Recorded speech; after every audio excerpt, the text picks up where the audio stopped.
topic. It will be prolonged seizures and how to manage them. Dr. Chryshanth Dalpatadu is not a new person for you all, for your audience. Over to you, Chryshanth. When I was a trainee, one of the things that I read at a night on call was a mother running from the corner of the ward, carrying a child and shouting, "Doctor, doctor, my child is having a seizure." It's not because of the atmosphere that would follow all the mothers surrounding you, the nurses and the staff in such an agitated mood. It was because of this nursing officer who would come charging with a phenobarbital vial and try to force me to give that to the child. Now, when I delay giving that phenobarbital, the nurse would get more agitated and she would say, "Doctor, every minute you are delaying this phenobarbital, you are destroying this child's brain." I don't think she knew about the timing brain concept that we neurologists, pediatric neurologists are familiar with in acute neurological setting, which of course I learned when I started doing my neurology training later on as a senior registrar. And so I chose this topic today. First of all, before I start, let me thank the Kurunegala Medical Association as well as the Association of Neurologists in Sri Lanka inviting me today to speak to you about this topic. I'm privileged to share the podium with some of the most eminent neurologists in this country. Having said that, I would try to present more of evidence-based discussion today rather than my personal experience. When I talk about personal experience, this is my 7th year as a consultant. I've worked in Batiklo, Anuradhapura, and now in Kurunegala. And some of the debates, some of the discussions about status epilepticus, follow some of these questions that you see. What is the best benzodiazepine to use? What is the place of phenobarbital, as that nursing officer was charging with the phenobarbital vial? Phenytoin. There are a lot of misconceptions, or I would say people are scared to use IV phenytoin. And levetiracetam, sorry about the typo there. Levetiracetam is the new kid on the block. What is its use? And when do we use IV midazolam infusion? Is it the first line? Is it the second line? When do we start midazolam infusion? So these are the discussions that I've come across during my, short career as a consultant. Now, my lecture today, or my presentation today, would follow this outline. I'll discuss why it is important that we discuss status epilepticus today, some of the definitions that we use to define status epilepticus, what are the first line drugs, what are the second line drugs, and a guide or a protocol I have adapted from the APLS guidelines, as well as some of the evidence-based evidence that is out there in the literature. And because we are catering to both medical staff, junior medical staff, as well as consultants, I'll briefly speak about management of refractory, or it's called super refractory status epilepticus. Now, why is it important to discuss this topic? Status epilepticus in children is a common condition. I'm not familiar with the local literature on incidence, but most incidences in other countries quote about 10 to 15%. And it is more common in the younger age group. If the child is less than 4 years, it is more common. And if you have a status, that means another, to get another event, it is quite common. 16% would get a recurrence in first year.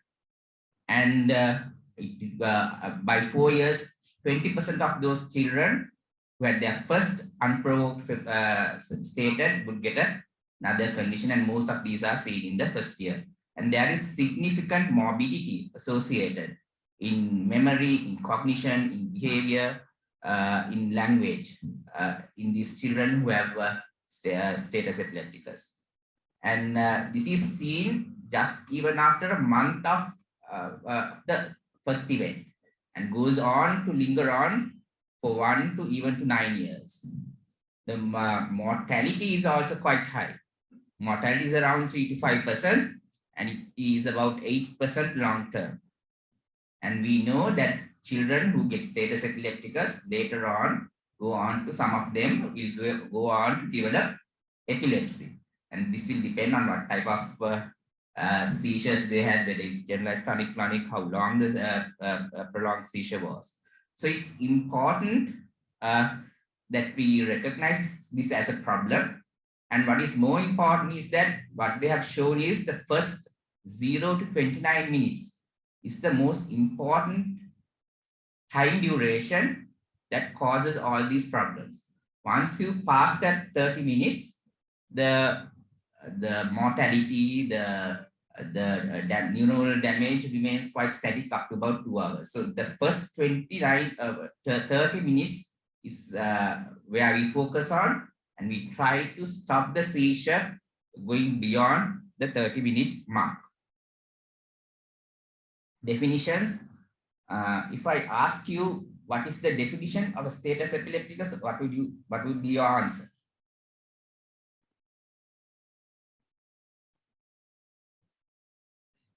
Well, the commonest answer I'm sure most of you would be giving me would be this: a seizure going on for more than 30 minutes, or short seizures a child is having without gaining normal function. Now, there is a problem with this definition. I remember once, about a few years back, when I was talking about status epilepticus to a group of trainees, one person asked me, why do we need to act at such, at 5 minutes, if the status is at 30 minutes? So I will go on to describe why we need to act at 5 minutes. And this is a very suboptimal definition. You can see that the definition comes from International League Against Epilepsy definition of 1993. So quite an old definition. But this is the commonest definition that we are all familiar with. Now, another reason that we need to know that that definition is not quite suitable is we need to know how long a seizure would last in a child. Now, this study which looked at 402 incidences of unprovoked seizures in children had shown that majority of the seizures would last 5 to 10 minutes. And the mean duration of a seizure in a child per seizure would be about 12 minutes. And most of the seizures would stop within 5 minutes. But about 55% of the seizures would go on for more than 5 minutes, for more than 10 minutes in 23%, and more than 30 minutes in 6%. And you can 375 of those incidences, that is 92%, had stopped spontaneously. Now they have used this data of the 402 people and put that into a mathematical model, a best fit model. And that had shown 2 clusters. Interesting thing about this is you can see that 76% had a mean duration of 3.6. And the other cluster is 24% had a mean duration of 31%.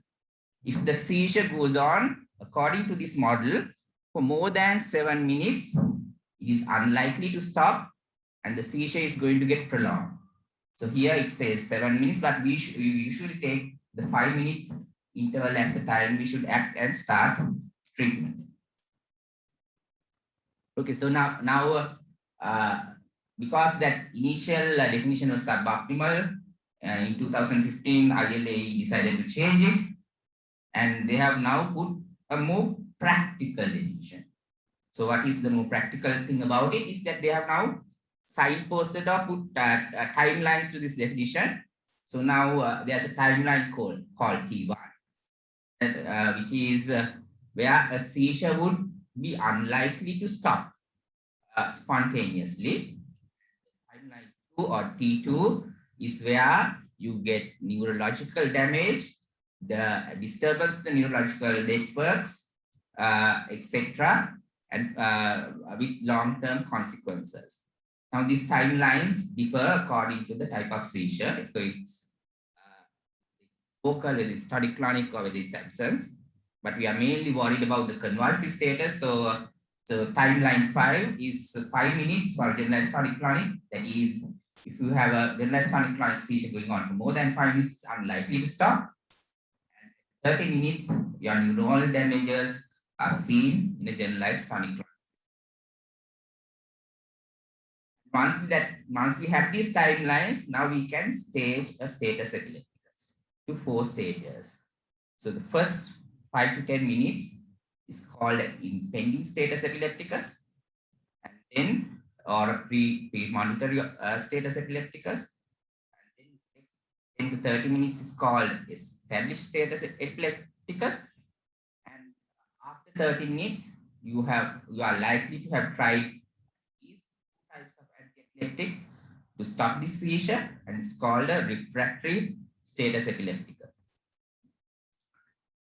If this goes on for more than 24 hours, then the child is probably in ICU. You have done a rapid sequence intubation, started the anesthetic drugs, then it's called a super refractory status epilepticus. So now we can, with that definition, we can stage the status epilepticus into 4 stages. It's important to identify these stages because what you do will depend on what the stage the child is in. So what you are doing at stage 1 would be different to what you are doing at stage 2. So the management options will change with each stage. Okay, so what are the first line drugs to use? We all know that benzodiazepines are time-proven first line drugs. Benzodiazepines, when I say benzodiazepines, those are the midazolam, diazepam, and lorazepam. There's a reason why it's first line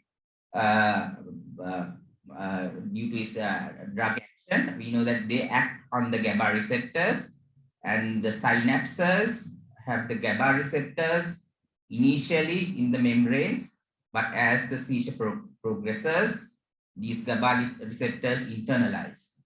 And the diazepams or the benzodiazepines cannot act once the seizure prolongs. So the benzodiazepines have a short duration to act during the initial part of the seizure, about 10 minutes. Now, so the question is which benzodiazepine to use and which route to use. Benzodiazepines, all the 3 drugs, similar onset of action, and they all have a similar peak at inaction. What is different is their affinity to the receptors. The receptor affinity increases, so midazolam would have more receptor affinity than lorazepam. The clinical implication of this would be that the drug midazolams and the lorazepam would act longer than diazepam. And I will come to the implication of that as well. Now, which route is better? There are studies which have compared the buccal route, the IM route, and the intravenous route. And this study had to be stopped early because it was clearly shown that the intravenous route is much better than the other routes. So the crux of the matter is, if you can, the first thing to do is that during that initial 5 minutes is get a line in. I know it's quite difficult sometimes in children, they might the veins might have collapsed, but if you can get a line in, that would be so much the better in getting control of this prolonged seizure. Okay, so which benzodiazepine to use? So onset and peak is the same, but they have compared intravenous diazepam versus buccal midazolam, which is almost similar in controlling the seizures. Buccal midazolam is shown to be superior to rectal diazepam. We know that certain parents might not be very happy if you use the rectal route. So that might be a problem. And I said that the duration of action is longer in diazepam, in midazolam and lorazepam. And that means the recurrences of child getting another seizure after the initial seizure would be less if you use midazolam. And they also have shown some effect on a better tolerance to midazolam with regards to respiratory problems. So all in all, diazepam might be, if you are given the choice between midazolam and diazepam, with the evidence, I would probably use midazolam. But the problem is we are working in a tertiary hospital where all the drugs are available. When you go on to the rural hospitals, midazolam is not available. So you might only have diazepam. In that context, you will have to use diazepam. Lorazepam is notoriously not available anywhere in the country, even in the tertiary hospitals. So I have not seen it being available anywhere. So availability, the on duration of action, and then what the social acceptability of how you give it would be how you will decide on which benzodiazepine to use. How many times can you use a benzodiazepine? They have shown if you use it more than twice, 3, 4, 5, sometimes you get children coming in being given benzodiazepam 2 or 3 times, 3 or more times. That increases the risk of child getting a respiratory arrest or a respiratory insufficiency. As I said, availability is a major factor in deciding which benzodiazepine to use. All right, second line drugs. There are 4 contenders for the second line drugs. Those are phenobarbital, phenytoin, now the new kid, levetiracetam, and valproate. Valproate, of course, is not available here. So that leaves us with 3 drugs. So how do we decide which drug to use? Now, once levetiracetam has come into the picture, there had been an explosion of knowledge, explosion of trials, trying to look at which is the best suited second line drug. But all studies show that efficacy-wise, these 3 drugs all are the same. So then you would have to now look at which other factors or other things that would decide which drug to use. One of the other things that they would consider is obviously the side effects. If you take the side effect profile, levetiracetam has a much better tolerability. The cardiovascular side effects are much less in levetiracetam than in phenytoin. And phenobarbital, what is now getting out of the main protocols everywhere. If you look at the APL's protocols, it is going lower down in the order. And this one meta-analysis had shown it is much better cost-effective wise to use levetiracetam than phenobarbital. But efficacy-wise, it is again there had not been any difference. Phenytoin, the main problem everybody is scared about are the cardiac problems and the toxicity. I would say if the child is on phenytoin, because some of our children are on phenytoin because of the refractory nature of the epilepsy that they have, then loading them with another bolus of phenytoin might be a problem. The other issue is if the child has a cardiac problem. Some of the cardiac children, children who have had cardiac surgery, giving IV phenytoin, you have to be careful. But other than that, in normal children, it should be quite safe. I have not seen any complications of either ventricular arrhythmias or hypotension with phenytoin in those children. Now, there's an interesting study that had come recently, which had looked at giving levetiracetam and phenytoin alternatively. So they had initially given levetiracetam. If that had not worked, they had given phenytoin, and they had changed it other way as well. So they had given, if the phenytoin had not worked, they had given levetiracetam. And what they have shown is that alternating it that way had prevented 50% of the patients receiving needing assisted ventilation. And that is an interesting finding, which is now coming into the guidelines as well. All right. Now, those are the drugs, first line, second line drugs. So what are the general principles? Now, time and time again, we get caught out by what children do. When we think the child is having a seizure, but then it is not a seizure. Mostly the psychogenic problems are the ones that really baffle us. So you would be piling on anti-epileptics if you are not careful. The other things are the dystonias, especially in children who are having previous neurological problems, or children who have raised intracranial pressure. The dystonic movements sometimes can mimic a seizure. So you have to be careful. And the first thing is to always ask yourself, is this child having a seizure? If you are doubtful, then you would probably need some form of a monitoring to make sure that it is a seizure.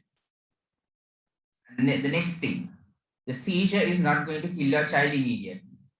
So what is going to kill your child is your general neurological problems. The first thing that will kill is your respiratory failure, or the respiratory upper airway block, or a breathing issue. Hypoxia. That is the first thing that will kill a child rather than your seizure. The second thing that will kill your child is a circulatory problem, a circulatory failure. So airway, breathing, and then circulation, stabilizing those things are very important during the first 5 minutes. So, keep that in mind. And then comes the disability assessment. You might not be able to do the full neurological disability seizure, but if the child is having short seizures, in between, if you can do, the neurological assessment is very easy. You need to look at only 3 things. You need to look at the eyes, specifically the pupils. You need to rate and assess the conscious level. And then you have to look at the arms and legs to see whether the child is posturing. This might tell you, in addition to the seizure, child is also having something called raised intracranial pressure, which we are worried about, which we need to control as well. All right. The first 5 minutes, apart from stabilizing, we need to think about the reversible causes. So A, B, C, D, E, F, and I also say G. G is never ever forget glucose. So always you need to do the glucose. It would not be, the seizure will not cease if you do not address the glucose. There are, in the same light, you have to think about other causes that are reversible. If you see a child who gives a history of edema in the face, a dark colored urine, you might need to think, we need to check the blood pressure in that child. Electrolytes need to be sent. You need to think about it. If there is fever, this might be a CNS infection. Raised intracranial we talked about. If the child is completely normal and they are now suddenly has a catastrophic prolonged seizure, that might indicate the child is having a neurosurgical problem, such as a bleed, which we need to get the neurosurgeons involved in. All right. This is, I have modified the guidelines that are available, that we teach in the advanced pediatric life support, with the evidence that I talked to you earlier, to come up with a guide. Now, we can agree to disagree about these guidelines, but this is what I would suggest you think about practicing. So it is not a absolute something in stone. So something that might help you decide on how to treat a prolonged seizure. So first, you airway breathing circulation, resuscitate the child, look at the random blood sugar. Then you give a first dose of benzodiazepine. It would be important that you have had an intravenous cannula or an intraosseous line in to give an IV dose of this drug. So because we know that intravenous line is superior to the other methods of administration. But mind you, most of these children, the seizure is going to happen in the pre-hospital setting. Or in a very rural setting. So there may not be skilled health workers who can put a cannula in. In that case, the alternative would be to use rectal, intramuscular, or buccal midazolam. The IV midazolam version of the IV midazolam preparation can be used as a buccal preparation as well. So you wait for 5 minutes. Then you give another dose of benzodiazepine. The same thing applies whether you have IV access or not. And you wait for that 5 minutes because you need the drug to act. The third step would be to give levetiracetam of any kind. So that is on evidence, as well as that is what is practiced in the APLS guidelines that is taught here. And also the APLS guidelines elsewhere that is found. So if that does not work, then you can alternate, as I said with regards to the concept study. So if you have given levetiracetam, you wait for 5 to 10 minutes and you give phenytoin. If you have given phenytoin bolus 20 milligrams per kg, you can wait for 20 minutes because that bolus goes on for 20 minutes. And think about giving IV levetiracetam. Now, IV levetiracetam is again, up till now, had been available only in the private sector. I'm happy now the director had sent list of drugs to request for the next year. In that, he had asked me how many IV levetiracetam vials is required for the hospital. If levetiracetam is not available, what you can do is you can give a bolus of phenobarbital. So phenobarbital, I have put lower down. And if all fails, you need to think about RSI. You need to get your anesthetist. You need to prep the anesthetist to come, and you need to intubate and ventilate. And here we try to use an anesthetic agent, which is either midazolam infusion, thiopentone, ketamine, or propofol, and with an objective. We don't just anesthetize, paralyze the child. We would have to see whether the seizure would electrically stop in the brain. So we can do that only by monitoring, and we can by increasing the doses, and we try to get in the EEG what is called a burst suppression. So inducing a burst suppression is the final mode in trying to stop this seizure from propagating or trying to stop this seizure. Special considerations. This is if you have controlled the seizure, or even if you haven't controlled the seizures, less than 2 years, we might have tried everything. We might also think about giving IV pyridoxine. And it is very satisfying because as soon as you give the pyridoxine, the seizure will settle. I talked about fever, infection, which is a huge part of why children present with status epilepticus. So IV antibiotics need to be considered. Raised intracranial pressure, mannitol or hypertonic saline. If you are thinking about a neurosurgical issue, a raised intracranial pressure, we might need to go for CT or MRI scanning. And some of these children will need immune modulatory therapy. So talking about that, we go on to the refractory status epilepticus, which is as a or a super refractory status epilepticus where the seizure goes on and on and on for more than 24 hours.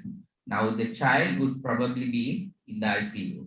So you have to think about what are the conditions that will cause refractory, this type of seizures.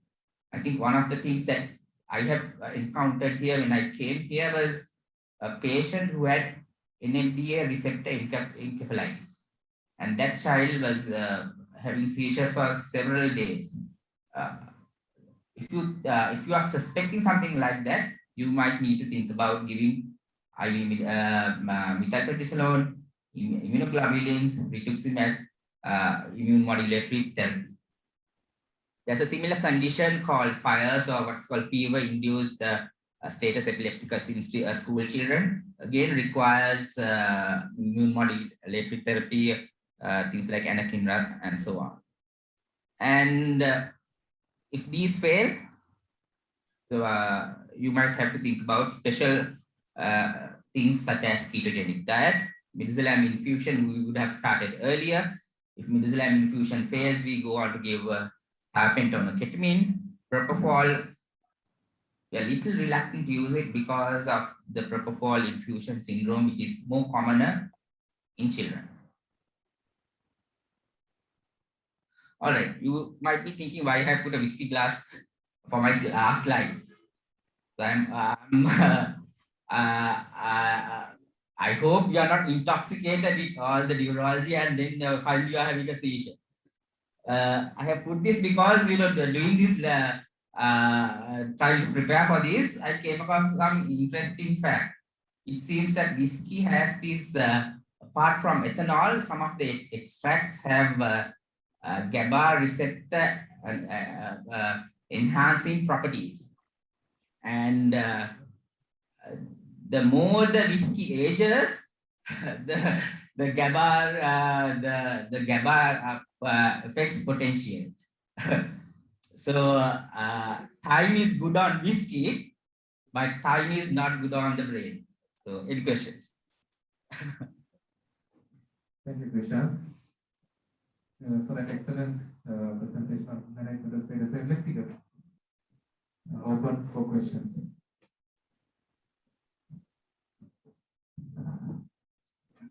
Pediatricians, most of these conversions, nearly 95 to 99, comes to us. Yes, sir. As general pediatricians, and my experience from Anuradhapura from 99 to up to now, for the management, he was exempt out of, right? Because we don't have. And basic management, ABC plus, then the phenobarbital plays still the vital role. So though this long-standing prophylactic we have stopped now, but the short-term phenobarbital is still using, and the phenytoin in between, and the IV diazepam and the midazolam. So still the outwards phenobarbital using very, very heavy. So you may see in the after 2-3 days, but initially we see the patient. So the rest of things we manage without any problems, except for this NMDA one, right? All other patients survive without any much problem, right? Thank you. Explain to parents to keep buccal midazolam at home because some patients are at risk. So now, if you look at the overseas guidelines, buccal midazolam is given not for the first seizures, or if you do not give it anticipating a seizure. It is given for patients who have epilepsy or patients who have long-term neurological disabilities. And in those countries, they have the preformed buccal which comes in the doses 2.55 like that. But here we do not have that. Here what we have is the IV preparation. And I do not think that it would be suitable to give that to our parents to take it, or give it at home. But we do have the diazepam is available, sir, as a rectal form. If the mother is willing, she is not unhappy about using it. She is educatable, then you can probably advise that. Again, I would say that use it on patients who have epilepsy and conditions that are going to are more likely to get seizures. Thank you, Chryshanth, for the wonderful presentation.